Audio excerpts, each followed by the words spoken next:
તો વાત કરીએ મહેસાણાની, તો મહેસાણાના આંબલિયાસણ સ્ટેશન પાસે આવેલી વીઆર શાહ ટ્રસ્ટ સંચાલિત અભિવિદ્યા સંકુલમાં રક્ષાબંધન નિમિત્તે ભાવુક કાર્યક્રમ યોજાયો હતો, જ્યાં ભાઈ બહેનના પવિત્ર બંધનને ઉજવવામાં આવ્યું હતું. ત્યારે વિદ્યાર્થીની બહેનો દ્વારા ભાઈઓને રાખડી બાંધવામાં આવી, જ્યાં પ્રેમ અને સંવેદનાનો શ્રેષ્ઠ સંદેશ આપવામાં આવ્યો. ત્યારે કાર્યક્રમ દરમિયાન કરુણ દ્રશ્યો પણ સર્જાયા.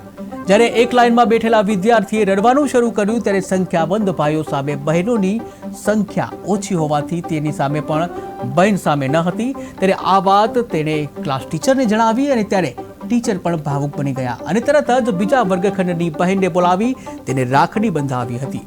ત્યારે જે વહાલના શબ્દો જે શાંત કર્યું છે, ત્યારે તમે દ્રશ્યો જોઈ રહ્યા છો. ભાવુક એ દ્રશ્યો પણ છે. સંવેદનાપૂર્ણ ક્ષણે સમગ્ર કાર્યક્રમમાં એક ભાવુક માહોલમાં ફેરવાઈ ગયો હતો. ત્યારે ઉપસ્થિત તમામ દિલને સ્પર્શી જાય તેવી ઘટના, જ્યાં રક્ષાબંધનનું આ પવિત્ર પર્વ અહીં માત્ર ઔપચારિક નથી, પરંતુ સાચા અર્થમાં ભાઈ બહેનના પ્રેમ અને લાગણીનો ઉત્સવ બન્યો હતો.